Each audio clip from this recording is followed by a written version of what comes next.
Good afternoon. Patrick here. 8 questions with, or good evening from beautiful southeastern Michigan.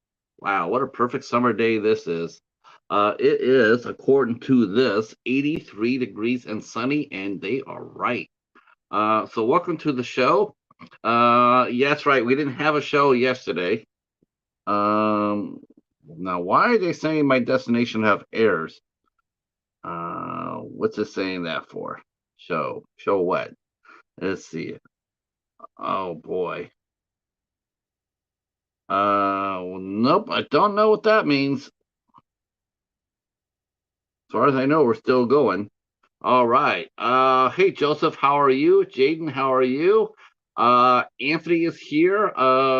He's got 873 subs. Awesome. I'm gonna see if our friend Ant is ready. He was getting ready, and then he had to take his dog inside. Ant is our special co-host for today. Hey, Tim, how are you, sir? Glad you are here. Glad you are here. Let me go see if Ant is ready, because he is our special co-host. Some of you might remember Ant from Ant Review Things, from the Friendly Man podcast. So he is here. Ta-da! All right. Hey, Patrick, we're here. All right, we are live. Doing well, Joseph. Thank you. We are here today because we will be interviewing from all the way from St. Louis, Missouri. We will be welcoming in and hosting the Centaurettes. And Ant knows the Centaurettes. Ant is the one that said, "Hey, you should listen to these guys." I did. I liked it. Said, you know what? The Friendly Men and eight questions with have done a lot of shows together. So we decided to do this again. Ant agreed to come on and co-host the show. So glad about that. Actually, I asked you. I was like, "Hey, dude, I just want to be the co-host of this. If you do this." Well, I thought it was sort of mutual, because any chance I get to get one of the Friendly Men on here is a chance I'm going to do, because especially since that James guy, he's been sort of like quiet the last couple of months. But we did get good news.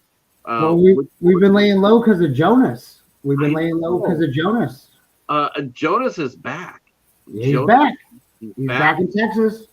That's right. He's back. And James has dropped the interview with Richard Stanley.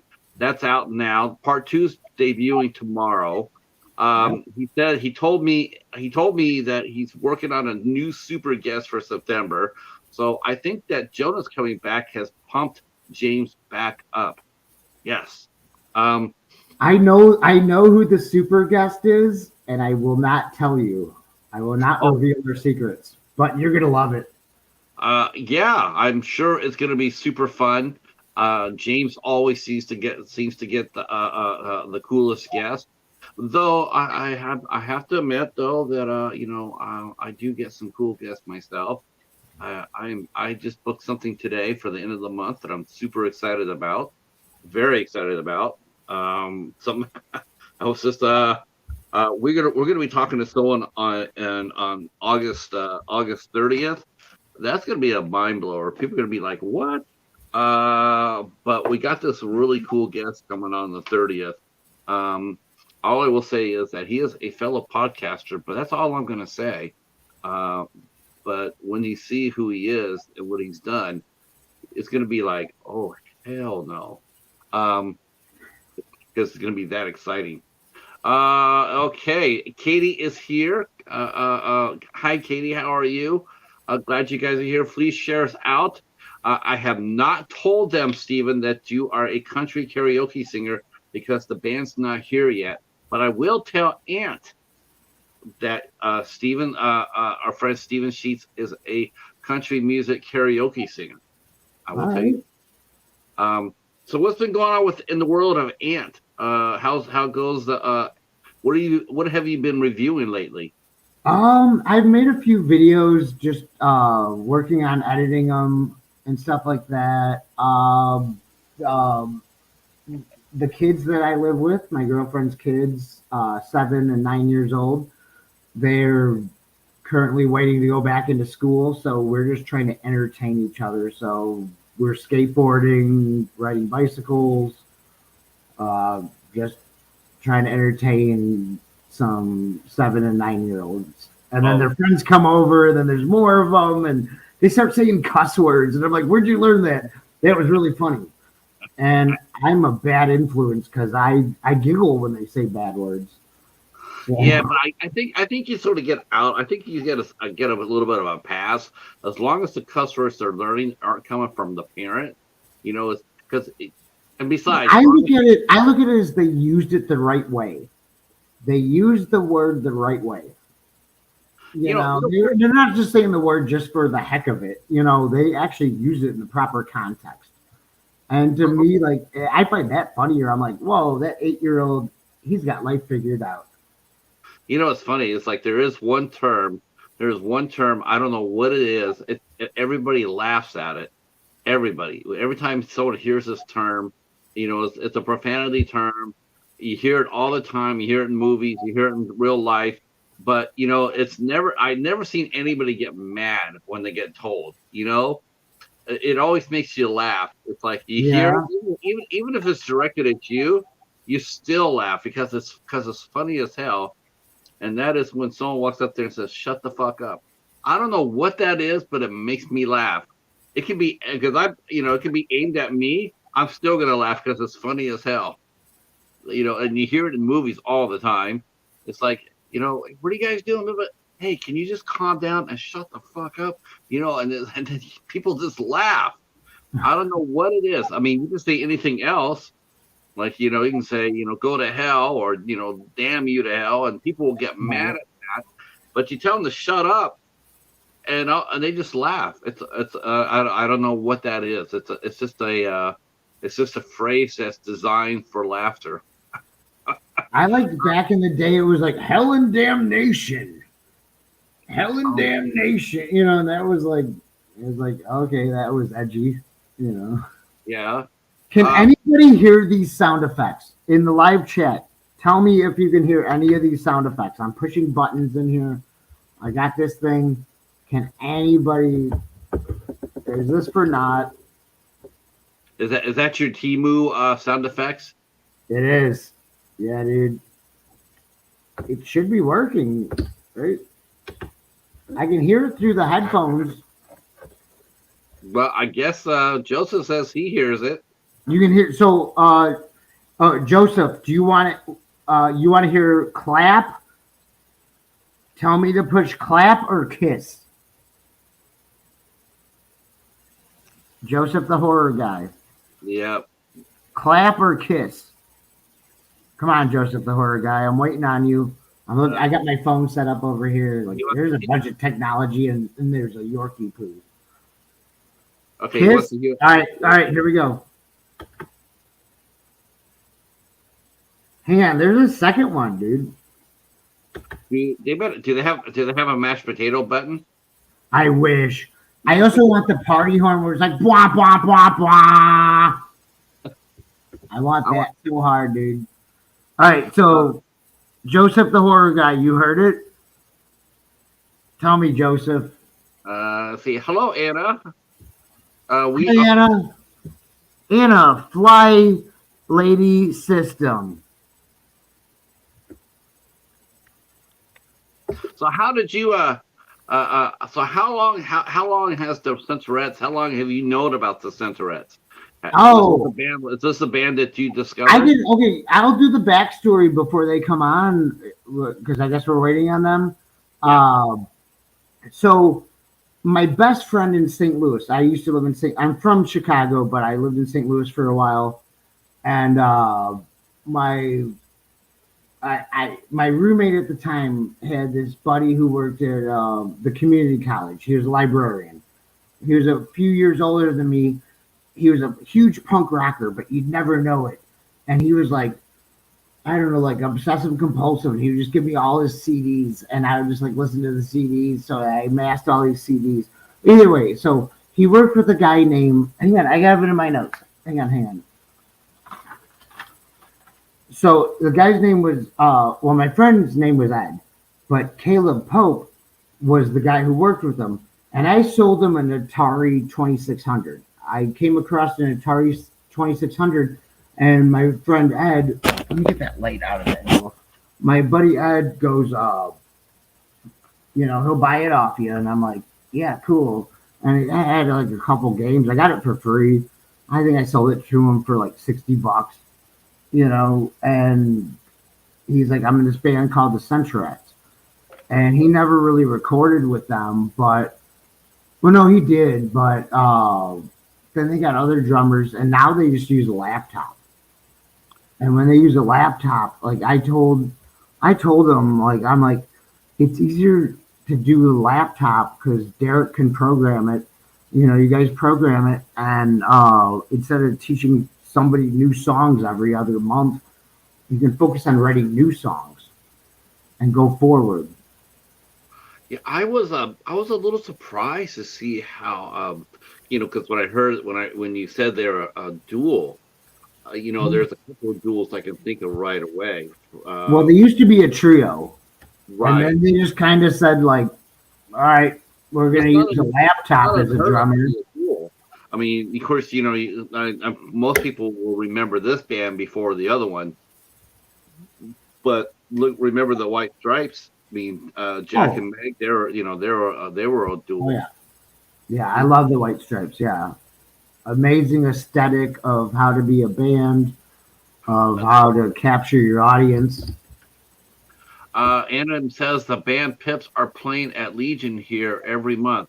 I want to go record them and share them all with you. Well, I tell you what.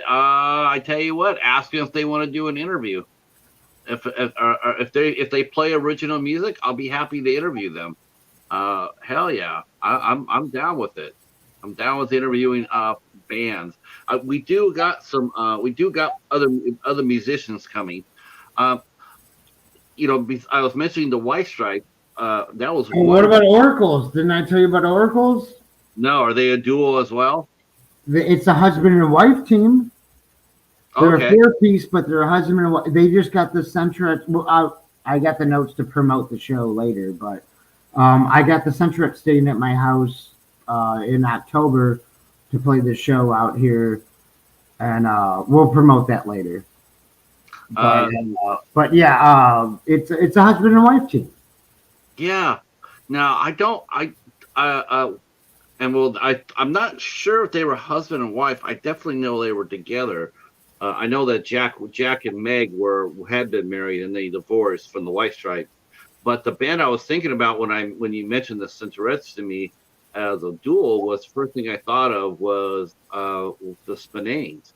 The Spinanes were a pop punk band from in the 90s that played on Sub Pop, and they were. What's the name of the? I'm sorry, Patrick. What's the name of the band? The Spinanes. God, you gotta send it to me. I don't know if I've heard of that, man. I know you. They were. I knew you're a California guy, but man, I think they were actually from Washington, but they were on Sub Pop. They put out many albums on Sub Pop, and but then when I listened to the Centaurettes, I'm going like, oh yeah, this is more White Stripes than it is Spinane. Oh, I mean, especially when Derek and Bia made the Sarah Loves Her Juicy Fruit. I told Derek, I go, hey, you guys just wrote a White Stripe song. That's a good thing, though. Yeah, it's an excellent thing. Yeah, I mean, Jack White might be a bit of an ass off the bit of an ass. He actually. I'd love to meet Jack White. I would love to meet Jack White. I want to go to Third Man Studios in Tennessee. I would have liked to have met him too, but he destroyed one band here in Detroit. There was a band that was getting ready. The Von Bondies? Yes. You're gonna bring up the Von Bondies. You remember that he sucker punched the lead singer. Yeah. I just told this story the other night of what I read about the story of he got like in a bunch of trouble for punching out the singer of the Von Bondies.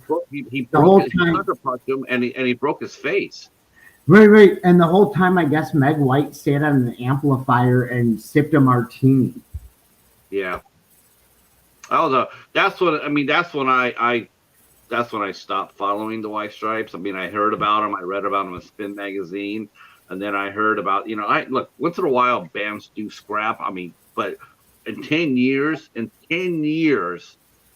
as far as band versus band fights go, I think I saw that maybe once or even twice. A couple of scuffles, but I mean, that's just something you never saw. You never saw bands fighting each other. Never. I'm actually really I mean, I saw more bands fight within each other than against each other. And here comes our guest, the Centaurettes. Oh, heck yeah.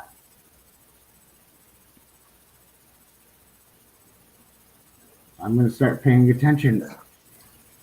Ta-da! Hey, Little All dog. right. Welcome. What's going on? thanks for having us. Oh, man. We are glad you are here. We were just talking about the background of your band, and we're talking about some other duels that we know of. We're talking about the White Stripes. We're talking about the Spinanes. But now we're going to be talking about the Centaurettes. Yeah, let's do it. Cool. All right. So, as you know, our co-host is Ant from Ant Review Things, from the famous, the very famous, the Friendly Men podcast group. Yeah. We've had the pleasure. Oh, have you met the mighty Yeah. Ant? You guys are going to be hanging out at my house in October. Yeah, We'll bring that up later. I'm going to say hi. Can you see the chat okay? Derek and Bia, can you see the chat okay? Yes. Yeah. Okay, good. I just want to say I'm going to keep up with the chat as we talk. Say hello to our friend Bernae. Our friend Sue is here from the Bell Hey, Files. what's up? Our horror-loving friend Sharmarlo Scott is here. Yeah, this sounds like this is going to be a lot of fun. I've been looking forward to this. Yeah, Us us too. too. Yeah, no, we've been fucking talking about this. for a Any while. friend of Ant's is a friend of ours, so. Oh, well, thank you so much for coming in. So tell us a little bit about of the Centaurettes. First of all, the band's name is Kick-Ass. Thank you. I'm to blame for that. Yeah. Patrick, do you know where the name is from? Yes. Centaur. So I'm not gonna drop the D word, but you've maybe heard of a certain Fantasia epic movie series from a company that rhymes with Schmizni. Right. So there was actually a part in the second Fantasia that I was obsessed with the musicals as a kid, just like the grandiose sense of anything matters. So the one part where all the female centaurs are being groomed by this like group of like little Cupid babies, and it's really creepy and weird and uncomfortable, but it's so like bright and colorful, and it kind of just makes you see the duality of the beauty and all the weird and creepy shit and the non-conforming, the beauty and just non-conforming. So that's really stuck with me ever since childhood. I watched those my entire childhood growing up. They stuck with me always. So when my first really serious project, this one, came about, I knew I wanted the name to mean something to me and also to be something relatable, because I think a lot of people who are into us are also kind of cute and creepy too. Yeah, because I mean I've read several fantasy books with centaurs. In case you don't know what a centaur is, it is a human with a deer's body, and it's been many fantasies, including probably the most well known that people here might remember a centaur from would probably be the Chronicles of Narnia. Yeah, Oh, yeah. definitely. Can I interject right quick? Patrick, I thought they got their name because it was like a centaur, like you just described, but it had Tourette's. So You it was did like say a that. half beast and chest all the time. I also But no, it was from the Disney movie Fantasia. It's from the Disney movie Fantasia. Yeah, I've even heard Centaur X. Centaurettes. We get centaur rats Oh, sometimes. So Centaurettes. like our group chat is I called was like, centaur it's so rats. funny. It's a mythological creature that cusses. when it, Yeah, none of it has to make sense. That's the beauty of it. Our band group chat with the two of us. Yes. You know that Centaurettes sounds pretty cool, pretty hype too. But I think the Centaurettes definitely fits your style. Thank you. Yeah. I mean, definitely. I was listening to some of the music today while I was getting ready for the show, and wow, I when I first heard about you, I'm going like, I want to check you guys out, and so I did listen to it. I went over to Spotify, says, okay, let me see what these guys are, because I was suspecting the emo core, from the Spinane. Oh yeah. And so then I put it on, and it was like, oh hell no, this is full on rock show here. Yeah. It's funny because kind of the circles we run in here, we do tend to get lumped in with either like metalcore, like very heavy, like metalcore, or like the emo, like screamy, very heavy stuff. And we always just get up there and you hear us kind of plucking around, and it kind of takes people for a little spin. Or we get lumped in with like the really soft indie rock. Yeah, and then we're too too heavy. And then we're way too wild and insane. So there's we're always too something. It's always too much this, too much that. But I like it. It makes you stick out, Well, now it's your now the buyers know where to put you now. A good Yeah, Right. yeah. a good talent buyer knows who you are and what you're about, and so they put you with the right gig. I mean, that's important. Right. So what is the well, first of all, let's talk about you two. I guess the first question is probably the obvious one: is are you guys married? Is this a marriage, or is this a No. I think we're just kind of lifelong partners in crime. Yeah, we've I don't know. We've lived together for times and not lived together during times, and just we're just always kind of doing our thing, and we've been best friends for a long time. Yeah. So yeah. That seems to be where it shines. Yeah. Yeah, I've seen bands where they've had married couples within the band, like when I first met them, but like when I got around to actually booking them, or I saw them a year later, they weren't together. It's Yeah. Yeah. I mean, being in a band is a marriage all in itself. Yeah. I think It's putting either a the marriage first on EP top or of the it. first year of marriage that will take you out. Right. It's like we were married in real life, and we're married in our band, and then one affected the other, and now we're best pals. Yeah. Right. Yep. So how did you two meet? We actually met on Craigslist Yeah. 8 years ago, Yeah. doing music stuff. We had both just moved we weren't living in the same town, but we were living just like a few towns over from each other. So we were just sifting through, trying to find any type of musical connections. And I was 8 years ago now, so Yep. we've lived in LA, Colorado, all over, trying to find those other connections that you seem to be able to only find once or twice in a lifetime. So I think that's why we just stick together, and Yeah. we have learned to work really, really well together. Yeah, we've had a lot of people in and out, and it's taken a lot of different shapes over the years, but I think the way we've ended up now is kind of like where we want to be. Yeah, I think we just got to a point where we were just like, I think we're the band. That third or fourth person was starting to become inconsequential as far as what we were able to do. So the more we were able to do on our own, it just kind of took off with wings from there. Yeah. Do you think that people think of a band dynamic, they immediately think that the most minimum you can do with a band to be a band is 3 people? Like you've heard of trios, but then they don't, like when you tell someone yeah, it's just the two of us. Do people immediately discount your sound? Oh yeah, absolutely. Yeah. But honestly, we kind of have learned to use that to our advantage, because we go up there and we start off with kind of the biggest and baddest of the songs to reel people in, and it really takes people off guard. It does. When we get up there It and we does. sound, louder I- than the last guys with 5 guys and a full drum kit, and we get up there and, are just as loud, rocking just as hard, bringing just as much energy, if not more. I think it really takes people off guard. Yeah. Bia, may I interject really quick? Yeah. Okay, I was telling James Eads from the Friendly Men about how you guys use a laptop as a drummer. You have a name for your laptop, I believe. What's Jerome. Oh, yes. Great. He can never fail unless he's not charged up. But And James is like, it's not the same. And I told him, I'm the same way. I watch the drummer every time I see a live band. Yeah. You want to see what they're doing, you know, all that. Like, it's cool to me. I can't play drums, so it's cool to me. Yeah.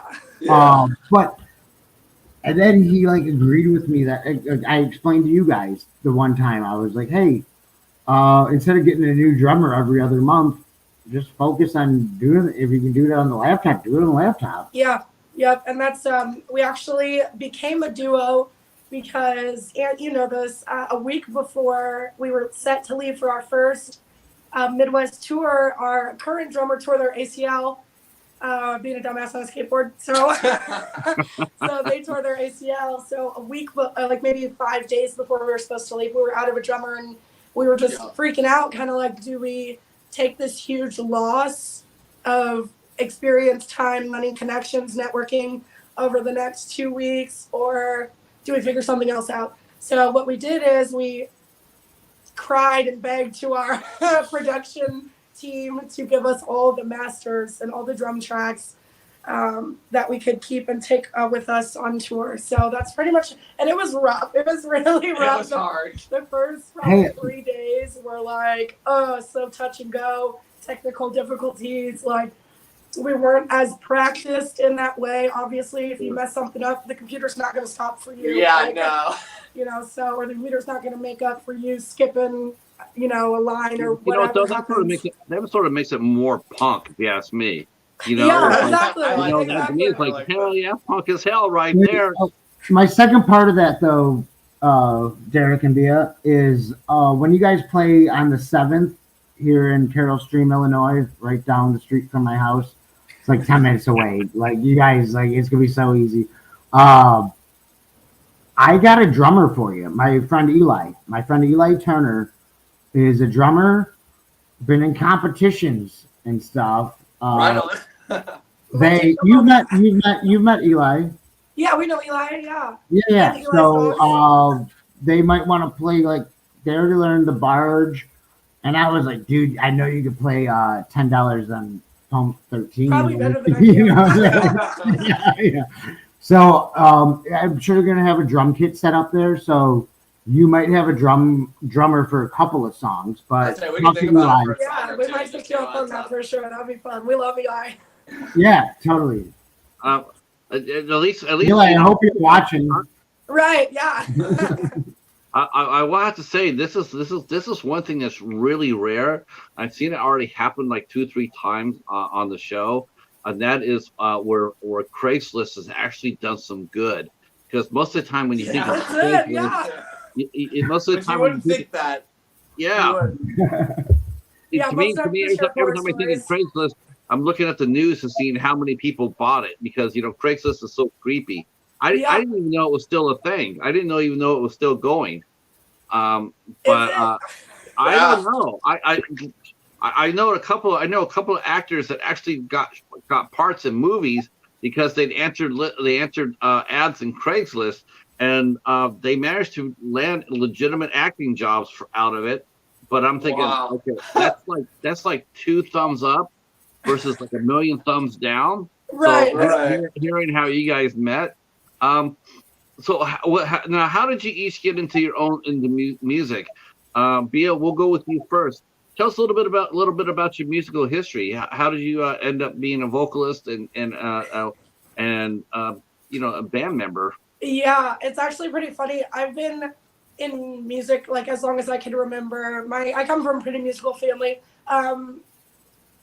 I started playing cello my first day in 4th grade. My mom was like, you have to do something. You need to pick something. And I remember crying because I'm like, I don't want to do shit. Like, you already make me play soccer and I hate it.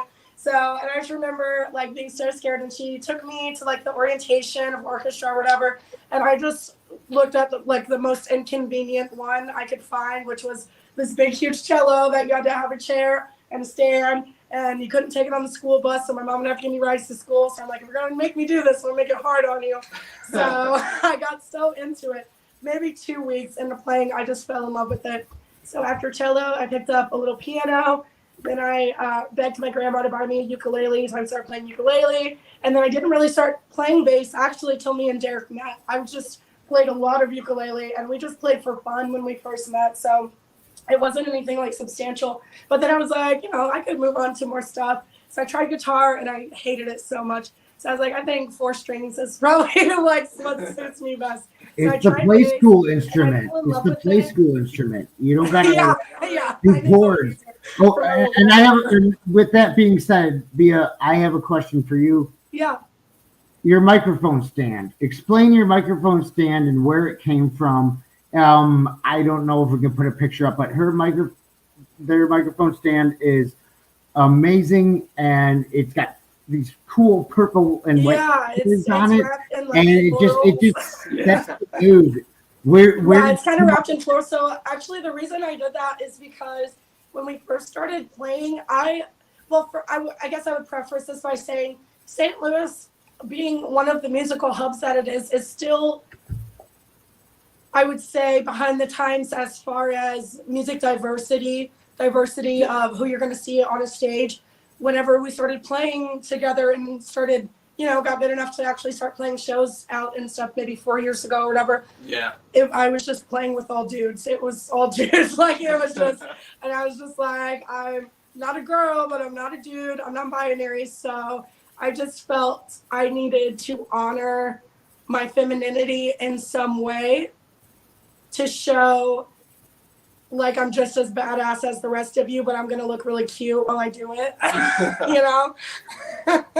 So yeah, that's kind of why I like it. So everything I do, I like to put a little bit of sparkle into it, just because why not?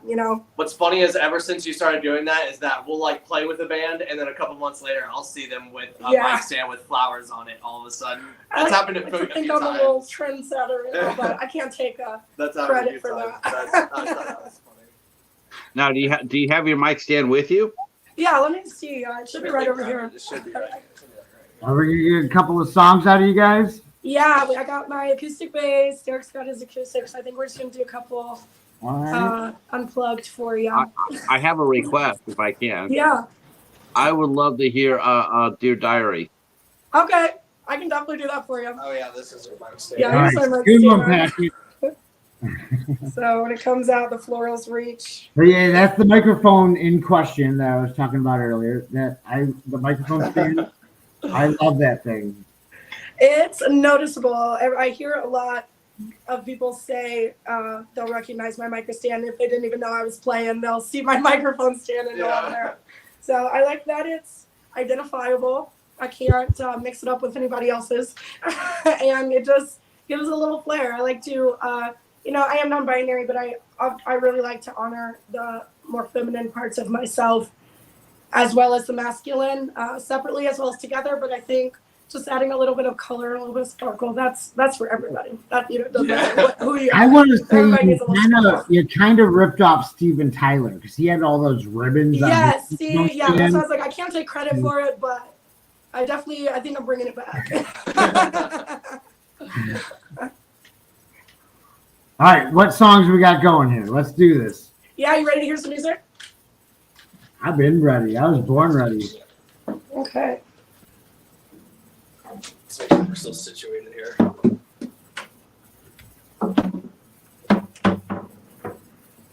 What's the name of your basement studio thing? Yeah, so we actually run a small DIY venue down here in our basement. It's called Wolf Pussy. Wolf I'll Pussy. point you to our sign here on the wall. Oh, that's in the way here. Got our I like the light show too. To welcome everybody, and we got a nice little setup. We've been running the venue for what? Can I be in it? Yeah, shut up.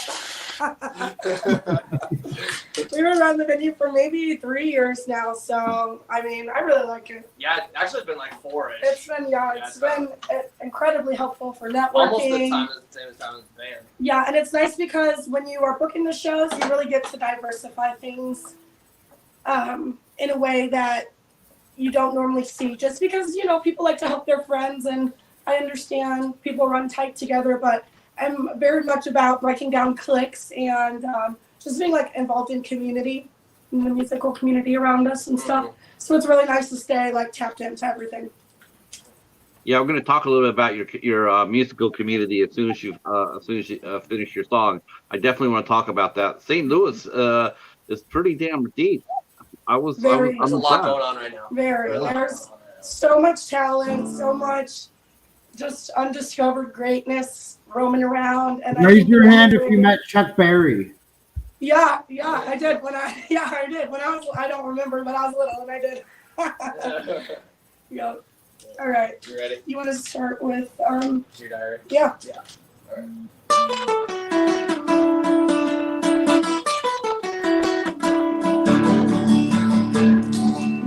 You and me, we sit far up in our tree of sea. Sun goes down. I kiss you, you kiss me, and we'll spend our memory. But I'm turning king. Well, I don't know about us together. Right here, right now, you fit well. And I just can't see us forever. Right here, right now, you feel sad.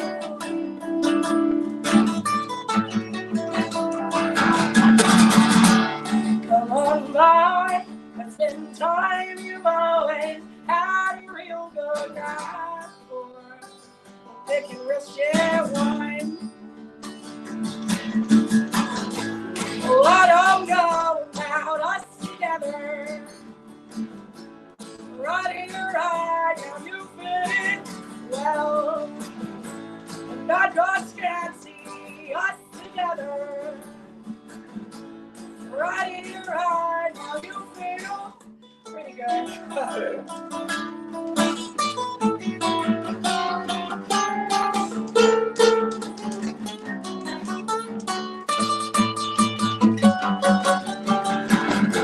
Well, I don't know about us together. Right here, right now, you feel well. And I just can't see us together forever. Right here, right now, you feel pretty fucking good.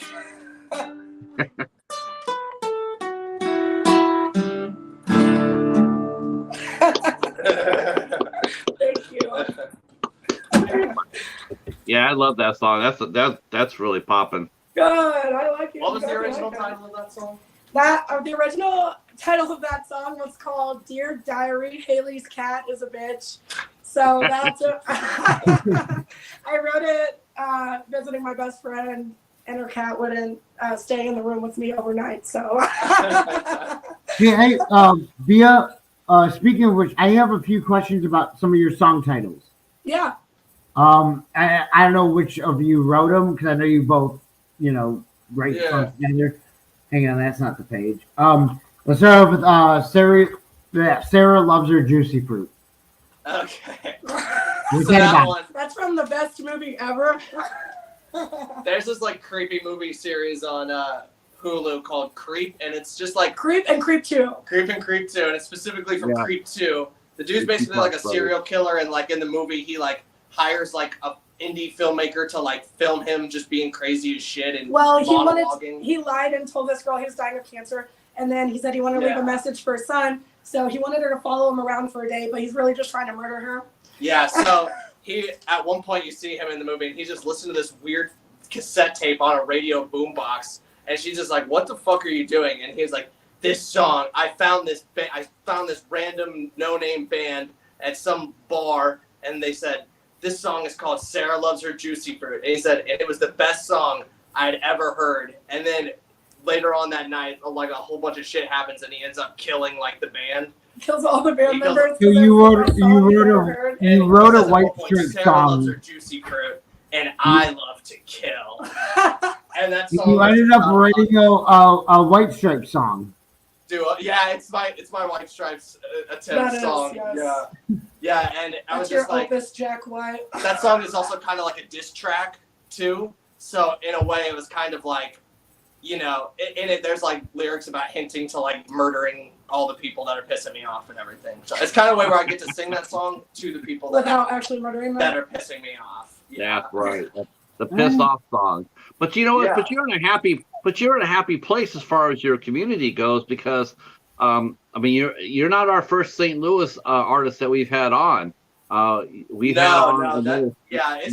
are going pretty good in the music scene right now here. It's good though. I mean, how many live venues do you guys get to play in St. Louis? There's always new ones. Countless. The way it's been in St. Louis, especially since about 2 or 3 years ago, the way it is, and every time I think I have a handle on all the big bands and venues and everything that's going on in St. Louis, I find out about something new that's been going on under my nose. Yeah, it's like if I close my Instagram for 5 minutes, 4 new venues and 8 new bands have popped up, which is incredible. That's what we love.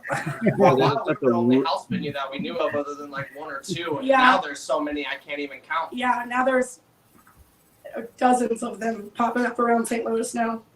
I'm going to open my own bar in St. Louis and we call it the Red Lobster. Come to the Red Lobster. Now we've got an adjective and then a noun behind it. Or Red Lobster, but then I'm going to get sued by Red Lobster. I can't tell them cheddar bacon. As long as you don't spell it the same way, right? Like if we throw an extra B in there or an extra T. Right. The Uber dots or whatever, you know. Yeah, like, put an umlaut over the O. It's not like who dots. The umlaut. and then if you have a lobster on your T-shirt for a band T-shirt, you just make sure it's not a red lobster. You make sure it's like a blue lobster. Yeah, or maybe smoking a cigarette or something. There's right. Well, hey, hope you don't get crabs. Derek, what about your musical journey? How did you get your start? So for me, it's kind of a weird story. So I grew up in like small town Illinois world, and where I grew up, there was just like nobody like me whatsoever. Like the whole, even so much as having long hair as a guy in that community was, you are a woman and you're gay, and it's bad to be both of those things. And I was just like, I always just felt so incredibly just alone and misunderstood. And then as a teenager, I started to get into music and punk rock and stuff like that. And that was really the first time that I felt like, wow, there are other people like me out in the world doing things. And so I started getting involved in music. And the really funny part was I kind of got it in my head where I was like, okay, when I turn 18, I'm going to move to the big city and I'm going to start a punk band and do the thing and all that. And I ended up I didn't know my mom until I was 18, and I ended up meeting my mom and her side of the family. And the funny part was at that point in time, I learned that I come from a long line of singer-songwriters and guitarists and writers. So I was like, oh, this has been in my blood all along. So it's kind of funny because it was like it got to be my choice, but it almost ends up feeling like something I was like going to do no matter what. So, and when I kind of was just like a me thing for a while, and then when me and B started linking up and doing everything, it just projected everything I wanted to a complete new next level. And not only that, but like honestly, just being able to have like other people in the community come up and see us do what we do, and especially if you do what they do, getting to be a part of that and helping support breaking down those boundaries and breaking down those stereotypes is like so like I'm honored to be here, honestly. People are talking about bands in the chat real quick. I got to comment on our friend Brene, who just dropped this one. Old punk rock. She's seen X, the Dickies, Circle Jerks, Dead Kennedys. Yeah, she's Circle Jerks. So that's my next question, and I'll address that. I'm going to address Brene's question, comment, because real quick, that's absolutely a killer lineup right there. That would be a hell of a concert. Oh my god! Those bands right there. Oh my god! I have booked John Doe. The only time I ever got into a serious fight was at a Dickie show. I was working security. Never met the Circle Jerks, and I got Jello Biafra tanked one night at one of my shows. Awesome. Yeah, I got him tanked at a show. Yep, I was very happy about that. But yeah, what music did you two grow up with? Now, obviously, punk rock was that your main influence for both of you? Not for me. For me, yes. No. But I grew what up on bands were you? Throw out some bands that you listened to that were your favorites. my dad and his brother and their two cousins went as Kiss for Halloween from the time they were all 4 to 6 till the time they were graduating college. So I grew up on a lot of hair metal. I grew up on a lot of glam metal, a lot of thrash, a lot of showy shit. I think that's where I get my I like to show out a little bit. I like to dress, look colorful, all that stuff. But, my mom, I grew up on Smokey Robinson, Temptations, Etta James, all that stuff. My mom was huge, soul, Delta blues, R&B, all that stuff. And then when I was a teenager, I was obsessed with Kanye West. That was my new thing. I was obsessed. And you can say whatever you want about Kanye now, but back then, Kanye was really changing the game for music, what he was bringing to pop music, how he, kind of forced the marriage between pop and rap and so many other things, experimental things that he did. And it really just gave me the confidence to do whatever the fuck I want, because who's going to stop me? So it's I think the best music comes out of me when I'm not in a box or I'm not trying for something. Yeah. So I think that huge eclectic mix of there's my cat. Do you see her? Can you see her? Yeah. That huge eclectic mix of musical genres is really what made my mind such a broad spectrum of. I think that is why I'm able to make a punk song that sounds like an R&B artist wrote it, or a country music artist wrote it, or a pop artist, it sounds like all these things coming together. And that's basically, if you had to define me, it would be melting pot of all tastes, Yeah, for There's sure. a lot of things coming together to form the perfect balance in my mind. That baby Billy. Yeah, that's baby little Bill. Yeah. She doesn't know what I'm doing. She wants attention. I've slept at the Centaurettes house. You've been over to their house. I bet Aunt has crazy stories. I bet he does. Did you tell him about my serial killer collection? Did he time out? I think we made Aunt freeze up right there. Oh, yeah, he got too excited. He got too excited. Yeah, I have a collection of serial killer mugshots that goes from the entrance in the doorway all around the living room and ends in the kitchen. Yeah. I actually went to so it was Bee's birthday a couple of years ago, and I was like, oh, I'm gonna throw you a serial killer themed party because Bee loves all the true crime shit. So I don't have a printer, so I had to go to the library, and I'm just by myself at the library printing out a whole bunch of serial killer mugshots of and just pictures of dead bodies and shit. And I was like, oh god, totally good. Oh, he's back. He's back. Are you back? Welcome back. For a second. The Aunt. Dog. So they asked about they asked you to tell us about their serial killer collection, Aunt. It's just like Derek explained. It's just he printed it out on a cheap ass. It's just a staple. H.H. Holmes, and Bundy. it's cool because it was Richard Ramirez. Yeah. When they came and stayed at my house, I have an encyclopedia of serial killers. I'm like, you want to check out my serial killer book? Yeah. We're the best of friends. Right. Wait, and that's a perfect segue. What is the second song? See what I did there, Patrick? I'm making a segue. Well, That's right. Very good, Aunt. So we don't have this one online anywhere, but our longtime people will probably know this one, even if it's a little different.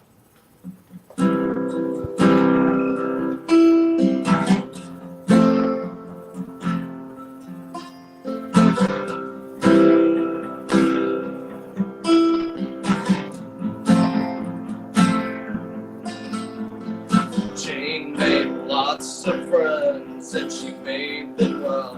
Was she a fraud? Well, they could never tell. She loved her fans and loved her books. She didn't hang around with no thieves.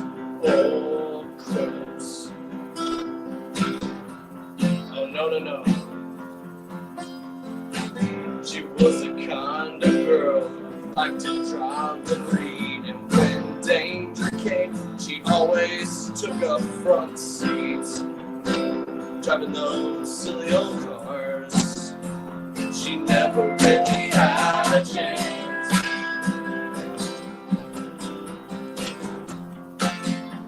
She never really had a chance.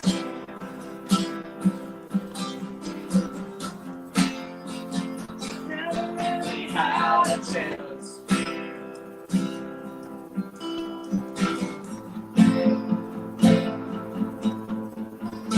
She never really knew her daddy left long ago. Jane always said with my heart on her toe. She always said,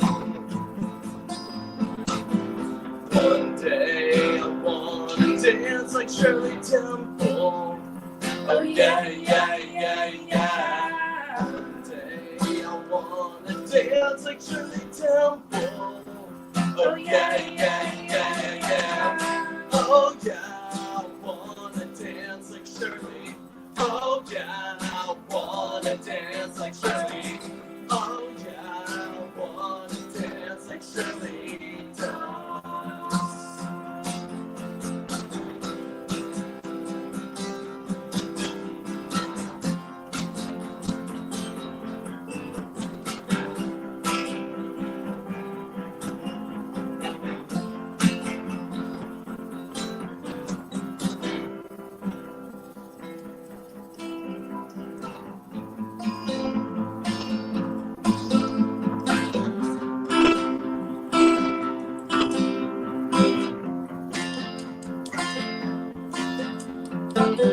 Jane Mansfield saved my life. Jane Mansfield saved my life. Jane Mansfield saved my life. Jane Mansfield saved my life. Jane Mansfield saved my life. Jane Mansfield saved my life. Saved my life. Jane Mansfield saved my life. Save my life. Save my life. Nice. Very nice. Thank you. Very nice. Hey, I like Bia, that. can you do Saturday night? Can you just do Saturday night just for the fans? Can you guys do Saturday night? I'll do a little snap for you, man. Thank you. I appreciate it. Thank you so much. Is Saturday night one of your originals? It's No, a misfit song. that's It's my a Don't do misfit it. song. Hold on. Don't do anything that's not original, because that will get me in trouble. Yep. Oh, yeah, you can. Oh, Wow, can you play the yeah. barge? Can you play the barge then? That was my Yeah, second I can do choice. that for you instead. Okay. In the room. Yeah. Patrick won't get in trouble for that. Sorry, Uncle Okay. Pat. Okay.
Tell me that you're right, you don't care about me or the fact that I'm alive. Oh, oh,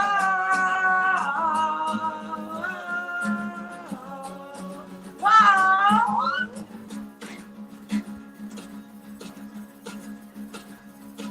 now you take me for a ride and you throw me back inside. You think it's funny when I cry. When I cry. Oh, oh, oh, oh, oh. And you don't have a heart, so I guess you take mine.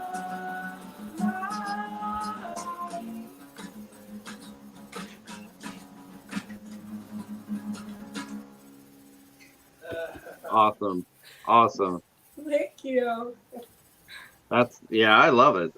You how big are you guys in your town? Do you feel? Are you guys where do you guys fit in the bigger scheme of things? What size of clubs do you guys play in? Well, we have actually been getting a lot more international acts to open for those, so I'm really, really happy for that. I wouldn't know exactly where to place us because I think the amount of subcategories you can fall into, like for example, we're a DIY band. That's what we started as, and we're slowly transitioning into more of a more professional setting band. Bia, talk about where you played at South by Southwest. Yeah, so yeah, that kind of upped the ante for us a lot. So at that point in time, we did decide that it was kind of almost more important for us to focus all of our time, effort, energy, money, all of that into playing outside of our town. We have, where everybody knows about us. It's, we're friendly with just about everybody here. Like, we have good relationships with so many people here. Like, our musical career is great and I love it, but that's not really where I want it to stop. I don't want to begin and end in St. Louis. I'd like to begin in St. Louis and take it from there. So thankfully, we have made some major strides into doing that. So, hi, honey. I see you. Thankfully, we've made some major strides in doing that. We were fortunate enough to open up for Catbite, which was a band that's getting really big lately. We opened up for Centaurettes, which was incredible. Awesome, dude. That was a great and actually, that was awesome. St. Louis to see that show, it was really fucking That was a cool. good one. Yeah. The band edge of having South by Southwest under our belts is something that kind of, fortunately, it does set us apart a little bit. So you open up for a band called Catbite. Oh my god! They're a super, super cool South Philly ska band. They're like ska punk. They're dope as fuck. I'm gonna have to look those guys up.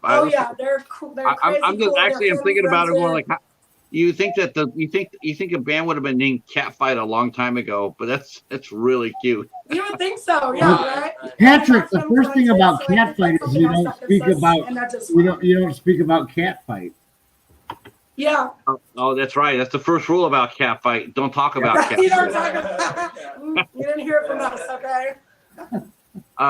So what's the songwriting process for you, Bia and Derek? I mean, do you guys write together, or do you guys write separately? Yes. Yes and yes. Yeah, we do a little bit of everything. In the beginning, it was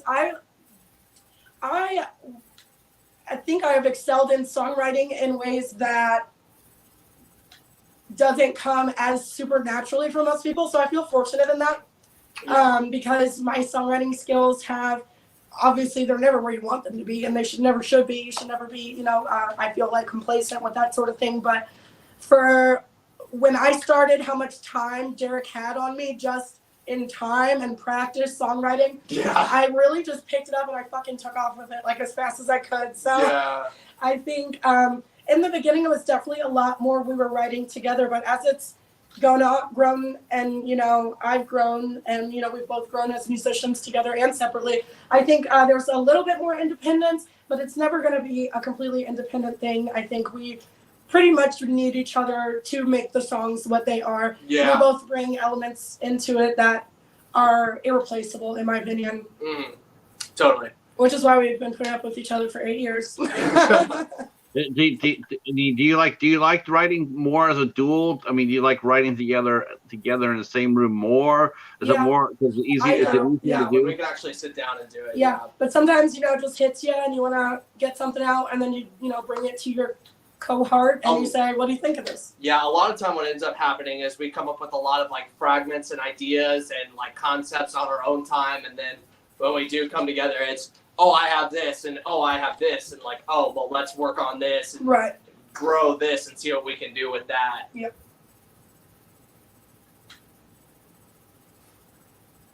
Oh, Ant's gone. Oh, there he is. I'm here. I'm going to share the thing for October. I want to plug the thing for October 7th.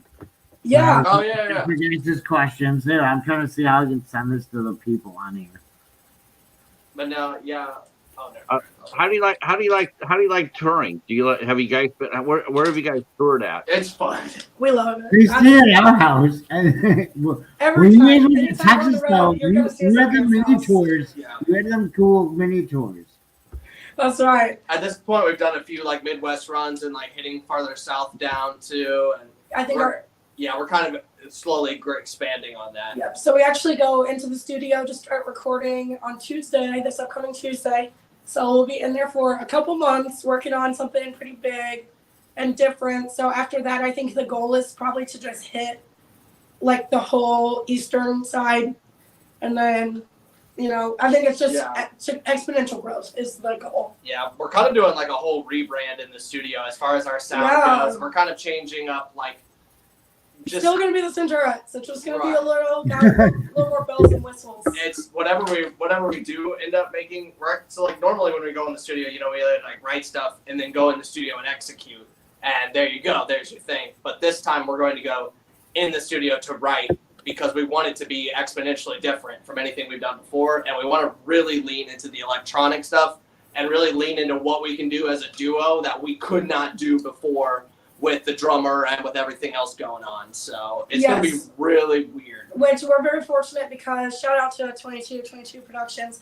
They are taking just a huge leap of faith in us because they want us to come in and write with, their assistants and stuff just because those guys know what's trendy, what's marketable. We know what we like, but they know what people like. And we're bad at caring what other people want out of us. We are very much in this for ourselves, for self-expression, obviously. So I feel very fortunate that they want us to come in and write in a way that's maybe harder for us, but it's going to challenge us in ways that are more beneficial and in ways that we have not been benefited from before. Yeah. So basically, they're going to have you come in and they're going to show you how to write. Basically. Yeah, well, we're going to go in and write, and they're going to be like, that sucks, that's great, that sucks. So yeah, and also we want to add like all these new electronic elements and stuff, especially like what's possible right now in music that wasn't possible just a few years ago. And we're both little chicken head idiots, and we know how to write, and we know how to play our guitars and shit, and come up with some really cool shit. Yeah. But we don't know how to do a lot of the more fine electronic and crazy shit. So we want someone to help us. So they're stepping in with a lot of the fine tuning, final editing, stuff like that. So we will still be fulfilling our roles, writing, recording, playing. They're going to get the final say of what's going to fly off the shelves and what's not. Right. Sure. I got a question. If I can interrupt really quick. Yeah. Hang on, I'm gonna hit this button. Derek, if they ever made a movie about Robin Zander, the lead singer / guitar player who is in Rick Nielsen in Cheap Trick, do you think you could play him in real life? Because you look just like Robin Zander, dude. Do I really? I've been having a Cheap Trick kick, dude. And you look just like Robin Zander, dude. Dude. The one I really want to play if I was able to play a movie would be Mark Arm Butt Honey. I would do a great Mark Arm. Oh, wow. Mark Arm's still alive, so I think you're going to have to wait a while. I can wait. Oh, man. Those are two very good bands. We actually just got to see Mudhoney a couple months ago. It was I got a scar from it on my forehead, and now the venue knows me as the Mud Honey guy because I bashed my face in with somebody else's face, and I was bleeding profusely. Yeah, because two of the bartenders had to pluck him out of the crowd and make sure he didn't have a concussion. And they were like, I was like outside by the fire, and they were like putting shit on my head. They're like, okay, you're good now. Yeah, then I went back, and they're like, oh, it's the Mud Honey guy. And now we get to play there. Were you in the pit? Were you in the pit? Yeah, oh yeah, of course. Yeah, totally. I love a good pit. That's where you'll find us. Yeah, we love a good pit. Love a good pit. Yep. Think you got a concussion that night? I think I just barely skipped away. Okay. We kept him awake though. Yeah. I got a concussion at a Vandal show. Oh, well, Vandals? I wish I was surprised. And of course, What year? When I say this, you guys will all understand. But Live at Budokan changed my life. Shit. Now here's something to show you how old I am. So when I was in junior high, they invited some high school kids came down to a junior high, and they were a cover band of Cheap Trick. Nice. So little did I know later on in the 90s that I would have booked the band. So I booked Cheap Trick as an adult. No way. Oh, wow. Yeah, That's me and my crazy. friend Jimmy. Yep. That's like a full circle. Yeah. Oh, Right. what it totally was. And they were just as phenomenal then as they were when they were back in the day. Oh my god, I can't imagine. That's crazy. That's wild. The chicken met the egg situation. Right. They're from Rockford, Illinois. It's like 40 minutes, 30 minutes from my house. Yeah, but still. It's not you drive around and be like, where's Rick Nielsen? There's just some guy walking his dog with a guitar with 4 guitar necks. Right. You know, like oh, that's Rick Nielsen. Right. We're getting a message here from the chat, a very important message. Oh crap, my phone shut off.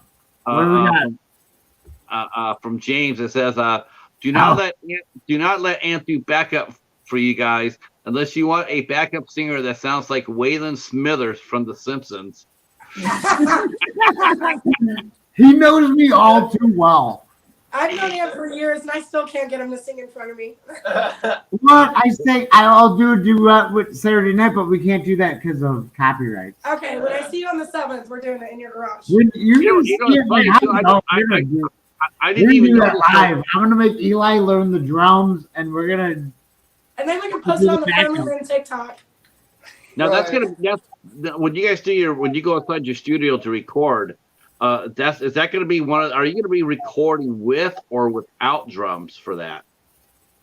So we're going to be using what I really want to do is I want to have we talked with our producers about it just to kind of like feel out things, and I think we all kind of agreed that we were going to keep it no actual real drums. They want it to be as close to if we were actually on stage in front of you as possible. So since we're not going to have drums behind us on stage, they don't want to put it in the mix. So we are going to do more like synth drums. Yeah, it's going to be way different. It's going to be way different. But it's going to be really exciting. It's going to be full bodied. It's going to be powerful. It's not going to be lacking anything that we already bring. So I'm just excited to see what it's going to add.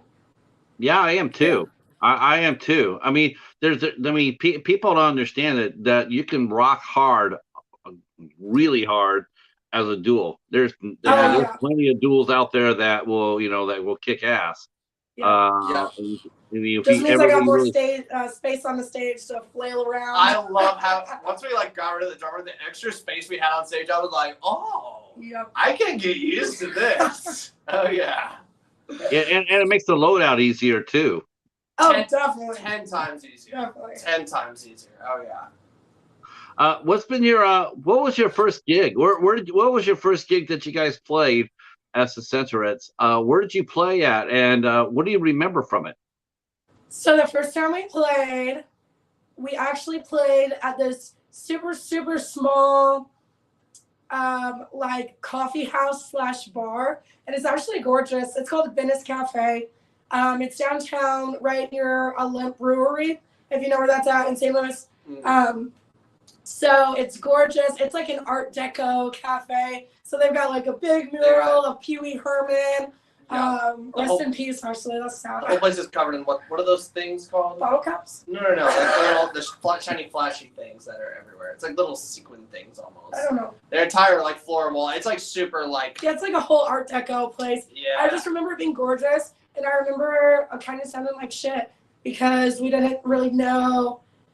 We were too scared to mess with their like input, inputs and their like EQ and their sound and stuff. Yeah. We were too scared to do anything, so we just got up there and kind of sucked. And it was so nice to just get up there and suck and like get it over with, you know? Because it's like the first time is not going to be good. It's just not. It's not going to be great. It's not going to be immaculate, no matter how hard you practice for it or how prepared you are.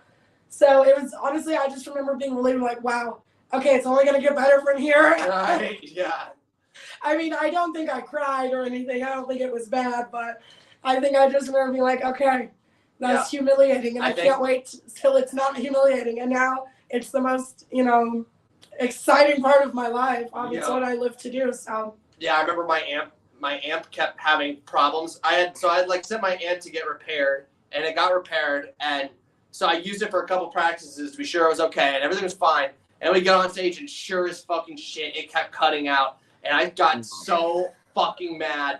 And we got to the last song and the last few notes, and I was like, okay, just give me the last few notes, please, for the love of God. Just give me the last few notes. And then it cut out on the last few notes, and I was like, you motherfucker. And so I threw my guitar as far as I could go, and then it broke, and the neck split off of it. And everybody was just like, wow! They all probably thought it was part of the. They probably thought it was part of the act. Yeah, they thought we were having just a great time. And I did fix it. I went home and I bought a wood clamp and a whole bunch of wood glue, and I went home and I glued that bitch and clamped it for like a week, and I came back and it's been fine. So.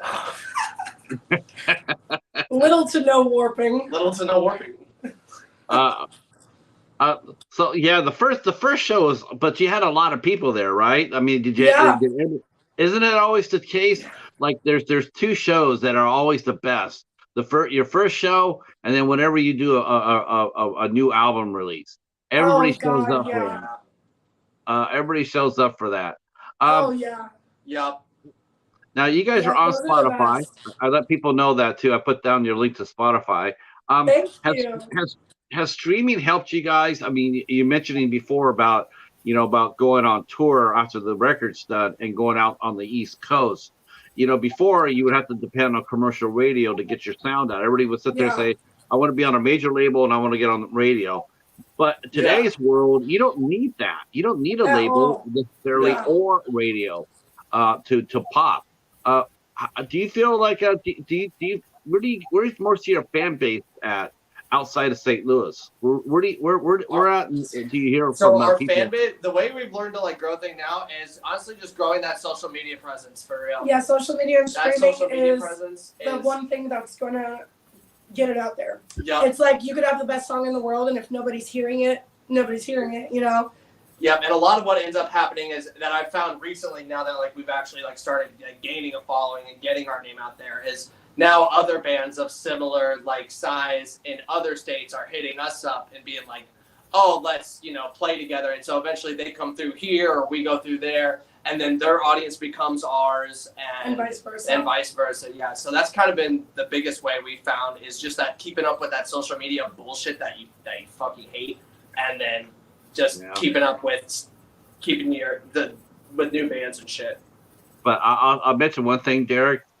There's one thing I will tell you about today. Social media, working social media, a hell of a lot more better than in the old days, where you would just give yourself a staple gun and you'd be stapling telephone poles with your gigs. Oh my God, yeah. It's very competitive. Yeah. I mean, you always hear that from people. They always look back toward the olden days. Like back in the day, it's like, it was so much better. And I'm going like, I was back on those old days. Let me tell you, as far as getting your name out now, bands have never had a better opportunity to do that. Oh yeah, exactly. Yeah, totally. But they have to know work how to use it. Yeah, they have to work it. And I agree that the social media aspect of it can be a pain in the ass. But when you do shows like this, and when you do, you do 4 or 5 shows like this, your footprint gets out there in the on the net, you know, Definitely. and when people type in your name, they see your name starting to fill up the Google page, and then they get curious. Who handles your promotion? And do you guys have an email list? How do you guys promote yourselves? Mostly via Instagram. Yeah. That's our biggest tool, honestly, in promotion. Instagram, Facebook, and honestly, the fact that we've been doing this for so long, I'm super thankful that we have such a wide circle of fans that have just become friends over time. Yeah. These people have just become more of an extended family, and people that I'm close with and that I communicate with outside of things, some of them. So it's nice to honestly just have kind of a little army of people who really, really want to see you succeed and really support you and really believe in you and love what you're doing and love what's to come and stuff. So between Instagram and all the people who already support us, who go above and beyond to spread our name, share our music, bring their friends to shows and stuff like that. Those are the two biggest things. Yeah. Now, how many albums and LPs has the Centaurettes put out, and where's the best way for people to buy physical copies of your music? Did you make physical copies of your music, or is it all streaming now? So we only have one full EP out. The rest have come out as, oh no, I lied. Oh my gosh. We have 2 full EPs out. The rest have come out as singles. The best way to find physicals is, you won't yet, but we have some really exciting news that we're going to share to our Instagram. So we have some things in the works that will guarantee physical releases for this upcoming album. So if you want physical releases, we have a really big one coming soon. So yeah, give us an Ant Review Things exclusive. Spill the beans. Okay. This is really exciting news, but we actually just signed a 1-album deal with Bipolar Records. So they're supporting us tremendously through the process of recording, writing, pressing vinyl, I think is where we're going to go with this, and probably some cassette and CD. So they've just been tremendously supportive and tremendously helpful. Yep. So there should be some. Shout out to Damon. Yeah, that's shout out to awesome. Damon. Yeah, Damon. Love that guy. That's awesome, dudes. Yeah, Damon's great. So you'll see a big announcement about it on all the pages probably in the next week or so. But we're just so excited it's just so encouraging. We trudge along and we, get so many bumps along the way, and it's easy to get lost up in the small picture and lose focus a bit of the larger picture. But when, people reach out to you and they want to help you just because they believe in you, or they love what you're doing, or they love who you are, and they want to see you succeed, it means everything, Yeah. It's the thing that kind of keeps you going. So where's Bipolar based at? Is that St. Louis based? Yeah. It's St. Louis and Las Vegas. So they have one co-owners here in St. Louis and one co-owners in Las Vegas. Oh, okay, that's good. That's yeah. really good. Yeah. So I'm super stoked. They're, when we've been getting to know a lot of the other bands on the label and stuff, and they're all super welcoming and super loving and super supportive. So I'm just really excited to see where this will take us. And, we've been DIY, doing it ourselves for a long time. So it was really nerve-wracking to even consider the idea of, well, we don't play nice with others sometimes. So we're just scared, obviously it's something new. We're not going to change. Sure, I can understand that. It's exciting because you go inside the studio, you can record for a couple of months, then it'll go to post-production. So and you'll go out there, you'll play the album locally, and then you're probably looking at early spring 2024. Yeah, that's exactly what we're looking at. Yeah, funny enough, Yeah, so we're hoping to have a little music video, get a lot of promotion and marketing out. And that is another thing that Bipolar is going to help with. They are huge into marketing and promotion and just spreading the word. So we love that. Well, I think one of the things they appreciate too, they appreciate the hard work you do in promoting yourselves. Believe me, labels look at that shit. They do. It's like it's one thing to be talented, but if you're talented and sitting on your ass doing nothing about it, Most labels they're not going to invest in you because it's an investment. You know, they're going into it with like, we love your sound, but let's make some money together. Let's exactly, definitely. Right. So that's like just like what I was saying. It's like fills you up so much when you see, oh shit, other people see me, they hear me, they see what I'm doing, and it actually fucking matters. So it's great. It's really nice. We have time for one more song, and we'll let you pick it. Go ahead and. As long as it's not copyrighted. Right. After the song, I want to promote the show on October 7th out here. But one more song. Yeah, no, you can't. They can't do "Surrender," Ant. So don't ask for that song. All right, so this was our White Stripes rip-off song. Yeah. Don't tell anyone. It's Sarah Loves Her Juicy Fruit. I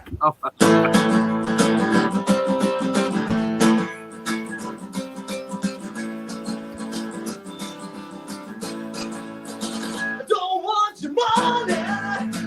Your content no places for me, but you tried to buy it. Yeah, I said don't worry about it because you can't put a price on the pain. Put a price on the pain. He's thinking you're on the attack. I'm thinking, why won't you take back? Yeah.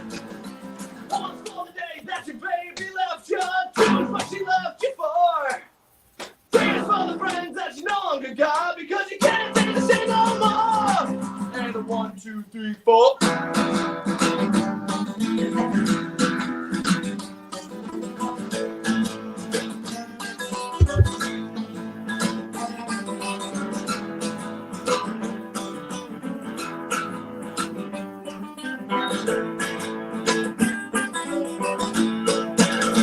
Don't want your money. Your empty eyes have a way of stealing off of mine. Saw you go up the stairs, so I took the elevator and make you mad about it now. I'll be glad to catch you later. Hey!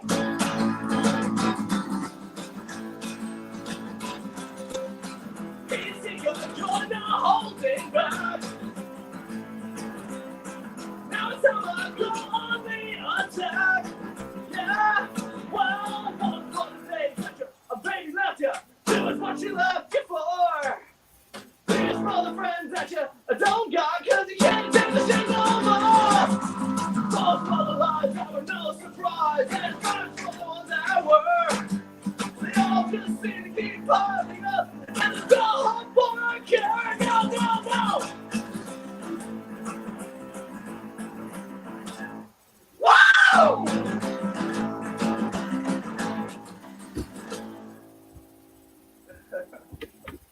Awesome. There was a band called the Juicy Fruits that was really well known. I don't actually ever think they ever played out per se, but the name of the band was called the Juicy Fruits, and it was from a movie called The Phantom of the Paradise. Let's see. And James was dropping something to you, Ant. Says James says, hey Pat, tell Ant that his favorite Swedish band, Rednecks, is still playing arenas overseas. Rednecks? Yeah, they had a song out in the '90s called Cotton Eye Joe. You might have heard it. Okay. If we're gonna give shit away, okay, James Eads is on the thing. Did he tell you who we got to interview? Do what? Okay, I don't know if I can give away the secret, but James got the guy. It's September 10th. We're gonna get the guy who did I like to move it, move it. I like to move it. No move way. We got that guy, right? Yeah, dude, he weighs like 350 pounds and he lives in like Portugal or something. Oh, hell And yeah. James got him. I think I'm spilling the beans right now. What? If James is watching, James, I spilled the beans. It's not actually him. It's the dude. No, it's the I like to move it. Madagascar for 3. You know, like I like to move it. I like to move it. I'll have to look that up. I don't know if I know that one. I don't even know the guy's name, but James has been talking to me about it. But I'm interrupting. Mark the Mad Stuntman. I've never heard of that. I've never heard his name either. You just know who it is, you know. Right. Well, my neighbor who wants to play drums for you guys said that they used to work at Six Flags, and once an hour on the hour they would play that I like to move it. Oh my God! And that was for the employees to pick up their workspace. Once an hour on the hour. Yeah, it was for the employees to pick up their workspace. Oh God! And this is my friend that wants to play drums for you on the 7th. Oh, speaking of the 7th, Patrick, let me make I can promote the 7th. What? Okay, what do you? Yeah, promote October 7th, Ant. All right, here we go. Let me get little dog. October 7th, Halloween Punk Fest, Saturday, October 7th. It's free at the It's pub. free. It's free. You don't pay any money. Yeah. It's at 570 South Gary Avenue in Carroll Stream, Illinois. There's free candy. Costumes are welcome. Guess what? The Centaurettes are going to be playing at 5:20 p.m. Hell And then yeah. right after them is a really cool band we saw the last time we were there. They're called Prison City Brigade.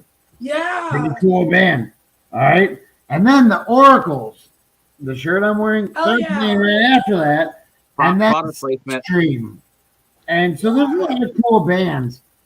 But it's going to be a time, if you're in Carroll Stream, Illinois, on October 7th. It's a Saturday. It's Be free. there. Be there. Do. Holy! Oh my gosh! It looks like we're getting a friendly men takeover. Hey, Jonas. Is Jonas here? Jonas is here. Oh, hell yeah. Yes, Jonas. Yeah, dude. Real quick, to the Centaurettes, Bia and Derek, what is your, are you going in to record? Do you have any shows before you go inside the studio? Are you going to be playing live one more? Nope, that's it. So today is the last time you're going to be seeing the Centaurettes for a couple of months. Before the new man. We'll be very different next time we play out. I can't wait to hear it. Yeah, I think we're kind of changing up our whole live setup and shit. Well, not the whole setup, but kind of leaning more into it. Yeah, we're leaning full force into the duo, so. Everything we've been doing up until this point has kind of been our old stuff retooled for the duo setup, whereas now we're going in the studio to just explicitly write and create for it. So. Well, don't lose any of your old songs because they're ass kicking. No, those are staying. Those aren't going We're actually anywhere. thinking about re-recording some of them with the new format. Thought about revamping a couple of them. So if there's one specifically you think deserves to be redone more than any of them, please let us know. So this is the last live show you're going to be probably doing for the rest of the year. Yeah. Well, we got some stuff in like October. Yeah, so we're doing the 7th. Oh yeah, Ant show. But this is gonna be really interesting. I do hope that you'll come back when the album is out and ready to hit the street. We definitely will have you back. That'd be great. That'd be super fun. We'll bring back the Ant with us. Of course. Hell, maybe, of course. I want to thank you guys for coming out and hanging out with us tonight. I had an absolutely ass-kicking time. You guys are lovely people. Thank you, Ant, for making this happen. I appreciate it so much. I look forward to seeing you guys, seeing where your career goes. I think you have a very bright future, and my ear never lies. I can see you guys by this time next year be bigger than Catfight. Thank you so much for having us. Now I'm going to be obsessing about that because I just think why didn't someone come up with a name? Why didn't someone come up with that name beforehand? You would think that'd be like I know, right? Right. Now they had this one when we saw them live. They did this one thing when they're like, "Okay, now everybody raise your claws up," and you'd go like, "Scratch, scratch, Yeah, scratch, scratch, scratch, scratch, scratch." It was so I'm great. just the biggest, most gnarly looking dudes. Where Yeah. Got Not their like kitty that. claws out. Oh my God! I'm seeing them go like, man, of all I sat there for 12 years, 11 years watching bands, and never one time did I ever see anybody come with a name of Catfight. I think Right. now I'm just like, that's such a kick ass. I wonder what their band T-shirt looks like.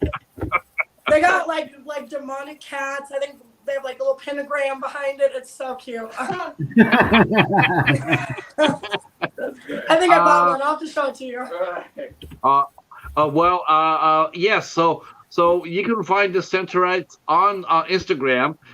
You can also find their music on Spotify and Apple Music, right? Apple Music. Yeah. Are you on Apple Music? We're everywhere. Okay. And Tidal. Pandora, Amazon, Pandora, Amazon. So all that. anywhere where you can stream music at, you can pick up the Centaurettes. Now, do you have any band merchandise on sale that people can buy? Any We have T-shirts? a whole new design coming out. Should be up on Bandcamp in a month. In a month. So We have get about a your month. fresh gear. I will be putting that down when Bandcamp when it drops. Let me know, and I'll Yeah. add that to the description, and so people Thank can you get so their much. yes, they can go get their kick-ass Centaurettes T-shirt at Hell Bandcamp. yeah. All right, boys and girls. Tomorrow night we will be hosting Darlissa Ebling. She has a small business owner. She is an artist, and she is a very, very good makeup artist, special effect artist. She'll be here tomorrow night at 8:00.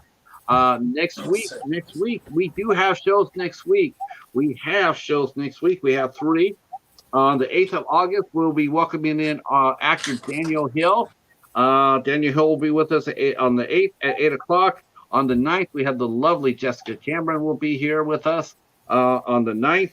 And on the 10th, we have the lovely and lethal Kelly Poling will be here with us. Kelly is a great actress, and she is a world-class fencer. So, Oh shit. yeah.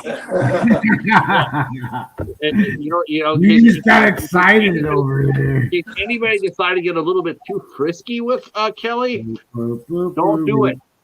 Precisely, yeah. Not unless you want to come up, because if you get too fresh with Kelly and she takes care of you, you won't be able to do this.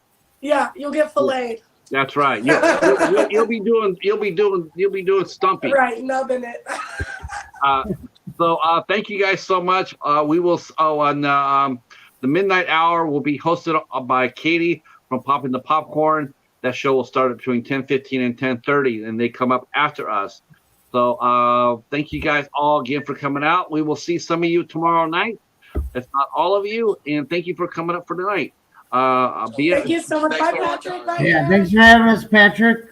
yes, yes. Thank you so much. Don't go anywhere. I'm going to have you guys hang out there for one more second. All But right. to the chat, I'm going to say good night, and we'll see you soon. Peace. Bye.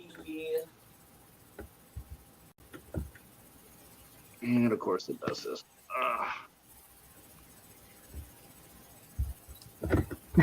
What's up? Yeah. Don't touch me. Don't touch You me, just sweat. playing Heavy Rock Centers? Ta-da!